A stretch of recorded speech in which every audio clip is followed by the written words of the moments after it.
امام غزالی رحمه الله تعالی په خپل کتاب کیمیای سعادت کې لیکلی دی چې د توحید څخه وروسته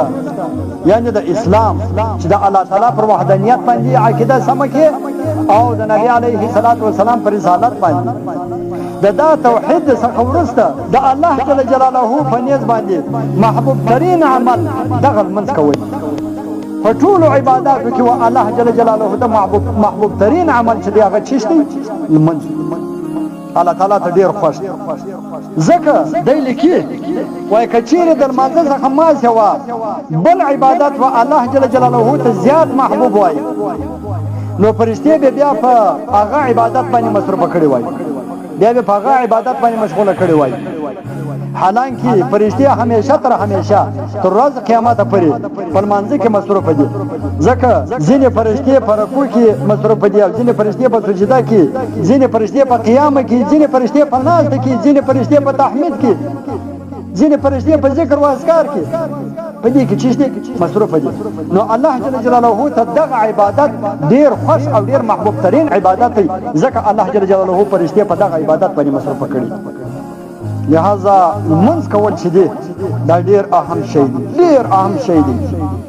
ډیر عظیم عبادت دی ډیر غټ عبادت دی نن سبا چې موږ تبا یو موږ ذلیل یو موږ بې عزت یو پر موږ باندې د اسمانونو د مځکې دروازې بندې دي وجه څه شته وجه خاص دغه چې موږ د الله جل جلاله فرمانبرداري نه کوو د خدای تعالی په احکامو کې تقصیر کوو کمی کوو ځکه الله جل جلاله ناراضه دی منځ مې د چا پر کم دی روژه مې د چا پر کم ده حج مې د چا پر کم دی هر عبادت دا رقم راواخه دا مې د چا پر کم زکات مې په غرغړو دی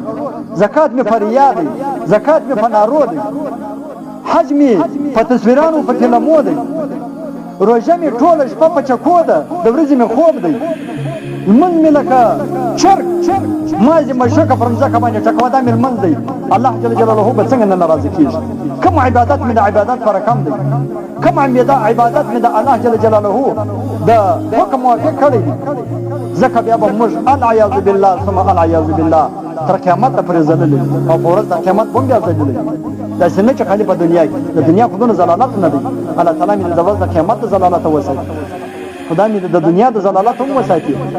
زما د خدای فضا قسم چې د چا د بې عزتۍ د چا د ضلالت اراده خالي وکړي قسم په خدا که تر قیامت پورې بیا سر راپورته خدای تعالی مې دې وساتي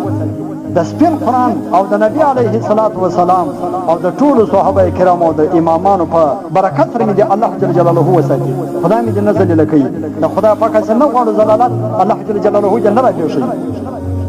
چې څوک بیا د چا د ضلالت د بدنامۍ اراده کوي هغه به الله جل جلاله په خپله ذلیله کوي او په خپله بیا بدنامه کوي او خدای پاک دې دا رقم خلق دا رقم اشخاص په خپله څکړه وي او په خپله دې خدای پاک بدنامه کوي چې د کم مسلمان بدنامي او د کم مسلمان ضلالت غواړي خوښوي د مسلمان ضلالت مه خوښوي د مسلمان بې عزتي مه خوښوي هغه مسلمان به خدای پاک دغه څخه خلاص کړي چې په کوم بد کې الله جل جلاله په هغه کې بیا دغه انسان مصروف کړي چې کوم څوک د کوم مسلمان کمی غواړي مفتي عبد الجبار مفتي عبد الجبار خدایا استاد دین خادم بچی د هوا ادم خدایا استاد دین خادم بچی د هوا ادم